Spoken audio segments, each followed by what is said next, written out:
UFC Fight Night Song vs Figueiredo just wrapped up, so let's get into all of the fights. The first fight of the night was Loma Lookboonmee versus Jacqueline Amorim. First round, Amorim got the takedown, took Lookboonmee's arm, and it was a variation of just an armbar Kimura type situation. It was a very good finish from Jacqueline Amorim. Second fight of the night, Rodrigo Vera versus Zhu Kingji. Early on, King G starts beating up that lead leg of Vera. He's looking really, really good. He's hitting hard. And then out of nowhere, Vera hits a clean check left hook, puts King G down, puts him up against the fence, and just beats him down for the TKO stoppage. A very impressive performance from Rodrigo Vera. This guy looks to be a very impressive prospect in the featherweight division. I cannot wait to see what happens in the future. Next fight of the night, we had Angela Hill versus Zhang Jingyang. Zhang Jingyang came over from ONE FC, was talked about as one of the true champions from ONE FC that really had an opportunity to do good in the UFC. Everyone loved this girl. Angela Hill turns back the clock and puts on one of the craziest performances of her career. Just outstruck her over and over and over, outgrappled, outworked 100%.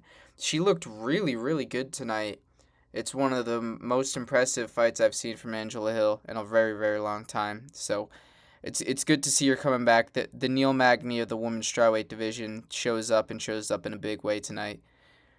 Ray Soria versus Luis Garul. Luis Garul comes in on short notice, and Ray Soria does what everyone thought Ray Soria was going to do. Took him down, got on his back, and submitted him with a face crank. His striking looked okay in moments, but of course, he's gotta fix that up. You can't just be walking around with striking like that in the flyweight division, which is one of the best divisions in the UFC right now. So, but once this guy gets it cleaned up, I think he's definitely going to be a ranked fighter, and when he becomes a ranked fighter, that's only going to improve Joshua Van's resume.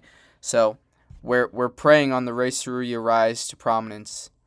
Then next fight, Cody Haddon versus Orochi Lang. Cody Haddon, the first round, 10-8 to Orochi Lang, takes him down, beats him up for about 5 minutes. Just a wicked, wicked good performance. And then in the second round, he hits him with the knee to the body, takes him, puts him down, and just pounds him out for the TKO. Good, very good performance. He's been out for a long time. It's nice to see him come back to form. Doesn't really look like he's lost a step. An incredible fighter, and he's in the bantamweight division, which is one of the most stacked divisions in the UFC right now. I'd love to see him take on someone higher up in the division. Maybe someone like a Malcolm Wellmaker fight would be fun. Malcolm Wellmaker loses that fight. Cody Haddon gets a ranked opponent. And if Malcolm Wellmaker wins, he's back into prospect status. So it's a good matchup between the two of them. Next fight of the night, probably the worst fight. It was Meng Ding versus Jose Enrique. I picked Jose Enrique. He did what I thought he would do. He's big, long. He had knees up the middle, very long jab, stayed on the outside. Didn't let Meng Ding close the distance. Kind of boring fight. Wasn't much to look forward to. A little bit of a controversy. People think Meng Ding won that fight. Come on, guys. At this point, we know what wins fights. It's effective striking, and Jose Enrique won the fight with effective striking. Meng Ding did not. Next fight was Luis Felipe Diaz. Just fucking floored Lee Isak with a big, big, big straight. Puts him down and knocks him out. Good, very good performance from this guy. He's at middleweight, a very thin division. I mean, there's only a couple prospects at middleweight that I can think of right now, so I could definitely see this guy rising up the division very fast. He's a big, big guy too, so he's got a good frame for the division in a division where there's a lot of grapplers, and I'm impressed, and I want to see what he does in his next performance. You know what? That was such a quick fight. We could probably get this guy on UFC 330. Give this guy a showcase matchup. Get the people hyped about this guy. He's very, very entertaining. Moving on to the main card. the first fight, Alex Perez versus Sumaderji, ends in a no contest.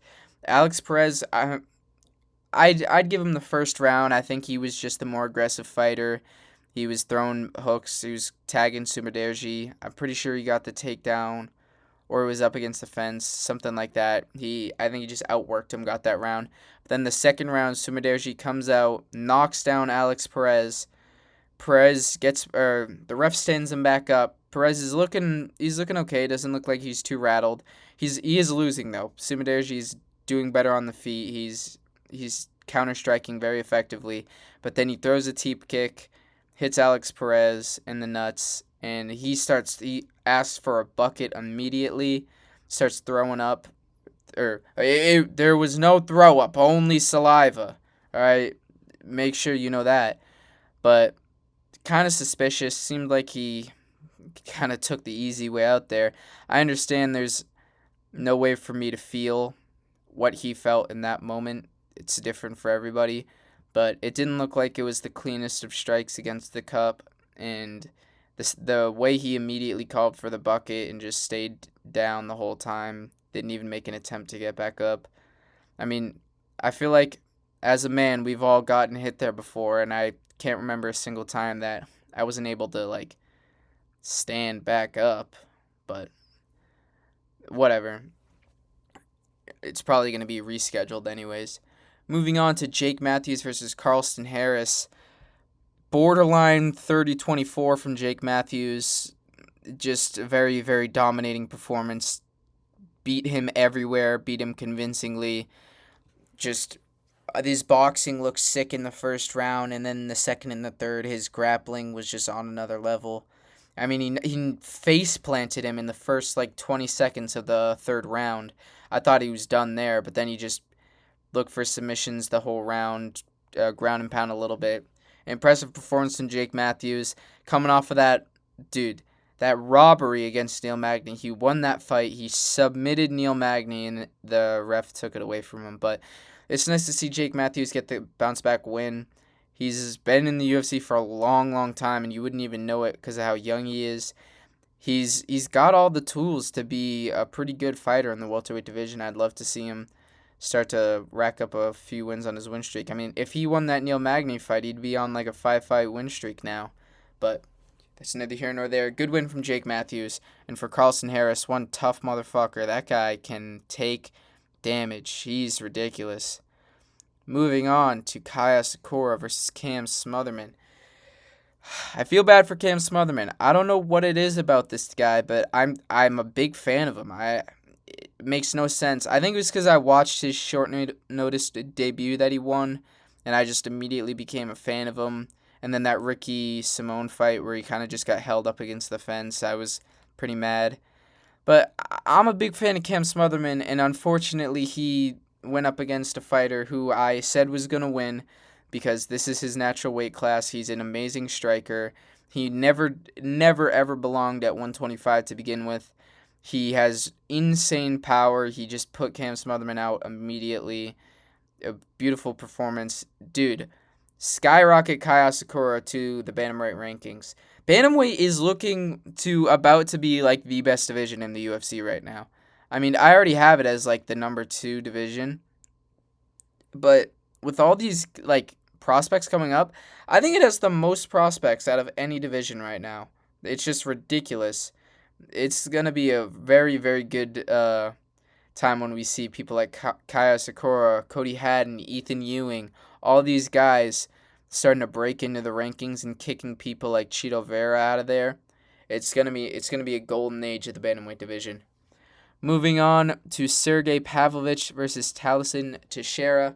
I thought Sergey Pavlovich was gonna take it slow. I mean, his last 2 performances against not the best fighters in the world in Rosenstruik and Waldo Cortez Acosta, he had a very clean, technical boxing approach, but in this fight, he hit Taliesin Teixeira with an overhand and did vintage Sergey Pavlovich stuff, just rushed in, put this guy behind the black line and threw bombs, and eventually hit him with a huge winging shot and basically hit him with his forearm and put Taliesin Teixeira down fast, and then he pounded him out.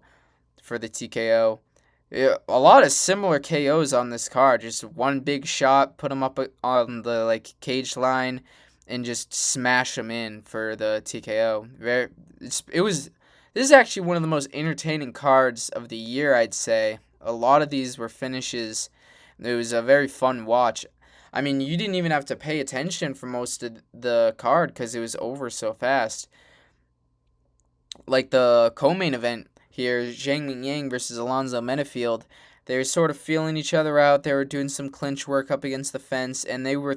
But when they broke off of that, they were throwing bombs. This was just a 4 minute slugfest at light heavyweight, and then eventually Zhang Mingyang rocks Alonzo Menafield with an elbow off the break of a clinch, and not people. I was thinking, all right, looks like Alonzo Menafield's out of here. I mean, he's sort of a chinny guy. He gets knocked out a little bit. He's just a big brawling light heavyweight. That's the archetype. You either go out on your shield or you knock the guy out, and he did the latter. He knocked the guy out. He hit him with a beautiful right hand, and then just charged in and again put him down along the fence and pounded him out for a TKO. It was like every single fight ended the same way. It was ridiculous. But yeah, very impressive performance from Alonzo Menafield. Weathered the early storm against a prospect that everyone seems really high on.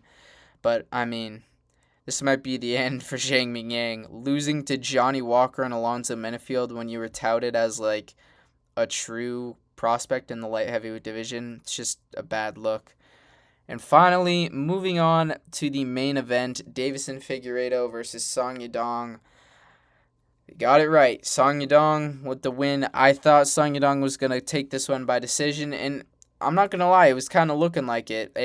I didn't see anything that really told me he was going to knock Deiveson Figueiredo out, but Figgy shot a sloppy takedown in the second. Song jumped on that neck immediately and locked up the guillotine, and dude, that must have been real tight because Figgy tapped quick. In the first round, Figgy won as well. I mean, Figgy smashed a big body kick very early into the round, and he was kind of skating around, avoiding all of Song's big shots, and then he tagged him with a big right hand, and then at the end of the round, he got a takedown. So yeah, Figgy was up 1-0 going into the second, but then the second you could see Song came out there with something different, turned it on, outstruck him, looked really, really good. Caught a couple kicks of Deiveson, tipped him over, hit him with a bunch of shots off the break, and then, of course, Figgy shoots a sloppy takedown at the end of the second. Song jumps on the neck, taps him out. It was a really impressive performance from Song Yadong. That second round was really, really good. When Song Yadong is on the front foot, there's not many that can outstrike this guy. I mean, people forget, man. He had a close fight with O'Malley and a close fight with Sandhagen and a close fight with Petr Yan. This guy's one of the best bantamweights in the world. Unfortunately, he just can't beat the upper echelon of the division. I really like him. He's a very entertaining fighter, but it's just when he goes against the best of the best, he barely gets outpointed, and that just proves to be his downfall in these big fights. But I think the UFC would probably give him an Umar Nurmagomedov in his next fight, or maybe a Sandhagen rematch if Sandhagen beats Batista, and then we can finally see if Song Yadong is finally about to level up after about 7 years in the UFC. But yeah, all things considered, a really great card. Only one Chinese fighter won on this card, and it was Song Yadong. Every other Chinese fighter lost. Really, really rough look for the Chinese MMA scene. But besides that, great fight night. I think there was only 2 decisions on the card. It was just a really, really fun card. It was a rough time staying awake for it, but I'm glad I did.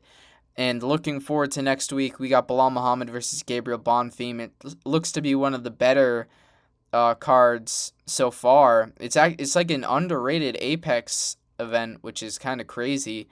I mean, you got Bilal, you got Brendan Allen, you got Bruno Silva, you got all these guys. It's kind of a crazy card, so I'm waiting for that, and I will release my predictions on that soon. But until then, I hope you guys enjoyed this video. If you did, please like, subscribe, leave a comment, and I will see you next time.